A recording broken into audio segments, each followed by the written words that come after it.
Pavlov's aim was to discover what caused saliva to flow. He rerouted the salivary ducts to the outside of his dog's cheek so that he could collect and measure the spittle. Perhaps, he thought, the production of saliva might be the result of a fixed nervous reflex, like a knee jerk. 5 минут 42,5 секунды. After taking many measurements of spittle, he confirmed that the dogs drooled automatically when their tongues touched food. He called the response the salivation reflex. 4,5. Хорошая собачка. Я предлагаю поменять собаку. But his work started to run into trouble. As his dogs became familiar with the experimental routine, they started to fill their cheek tubes before Pavlov had a chance to stimulate their tongues. The dogs were learning to anticipate food. Pavlov tried a new technique. He erected screens so that the dogs couldn't see what was going on. Before passing meat through the hatch, he introduced a stimulus that was totally unrelated to feeding.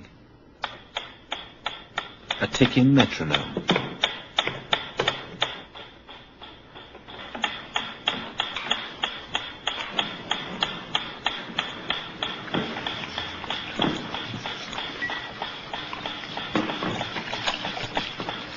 At first, the dog dripped saliva into its cheek tube only when the food appeared.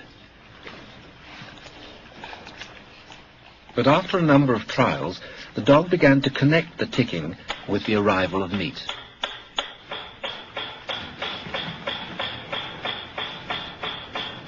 Soon the sound alone made the dog drool. Eventually, the dog salivated as much to the ticking itself as it did originally to the presentation of food. Полная. Идите сюда. Что я говорил? He called this new response the conditioned reflex.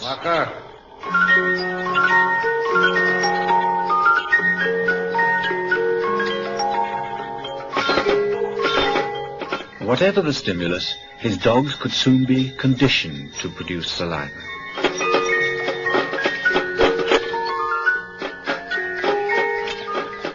Pavlov believed that he had discovered how animals learned, even in the wild.